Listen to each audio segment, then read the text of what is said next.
आज हम कर रहे हैं DAV class 5th Sanskrit Pustakam Surabhi का 9वें चैप्टर की बैक एक्सरसाइज। पिछले वीडियो में हमने ये पूरा चैप्टर पढ़ा था और कुछ अव्यय शब्द भी सीखे थे।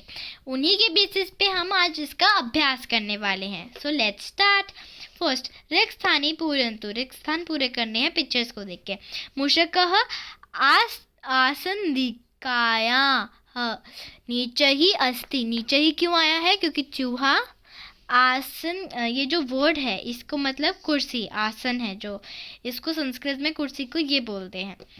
सो उसके नीचे है चूहा। वानरः वृक्षस्य शाखायाः उपरि अस्ति। वानर वृक्ष के शाखाएं मतलब ब्रांचेस के ऊपर है। तो यहाँ पे एक ब्रांच दिख रही है आपको, उसके ऊपर मंकी है, इसलिए हम यहाँ पे ऊपर ही आया है। बालः गृहं बहिः खेलति। बालक घर के बाहर खेल रहा है। सुनीलः वस्त्राणीन् दूरे अस्ति। यहाँ पे दूर है सुनील, इसीलिए यहाँ पे दूर आया है। रमा गृहस्य अन्तः तिष्ठति।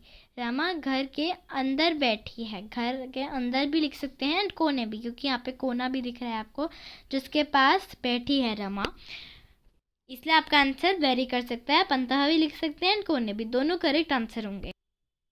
नेक्स्ट है एतेषु वाक्येषु अव्ययपदानि चित्वा लिखतु।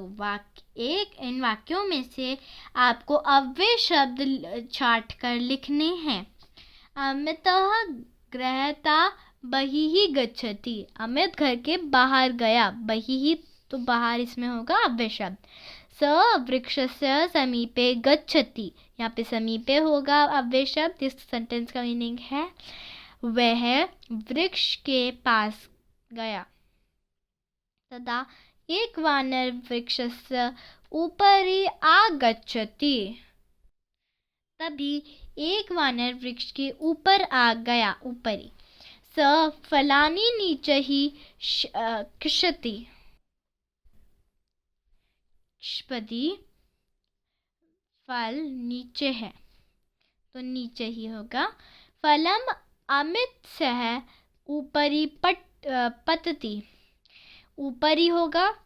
तदा सह दूरे धावति। दूरे होगा। मंजूषात् उचितम अव्ययपद चित्वा वाक्येषु रिक्त स्थानी पूरयन्तु। अब मंजूषा से आपको सही अव्यय शब्द चुन के वाक्य में पूरा करना है। दिल्ली नगरस्य समीपे यमुना नदी बहती। दिल्ली नगर के पास से यमुना नदी बहती है, समीपे। वायुयानं मेघानां उपरि उत्पतति। उत्पतति मतलब उड़ता है, मेघ मतलब बादलों के ऊपर उड़ता है, एरोप्लेन। वायुयान मतलब एरोप्लेन, ऊपर उड़ता है मेघ के। छात्रा विद्यालयातः बहिः आगच्छति। छात्र विद्यालय के बाहर आ गए। शिमला नगरम आगरा नगरात् दूरे अस्ति। दूर है शिमला और आगरा, इसलिए दूर आएगा। जलम सदा नीचे ही एव बहती। जल हमेशा नीचे बहता है। छात्र कक्षायाः अन्तः उपविशन्ति। छात्र कक्षा के अंदर है। Thank you. यहीं पे आपका चैप्टर ख़त्म होता है। Thank you, bye bye.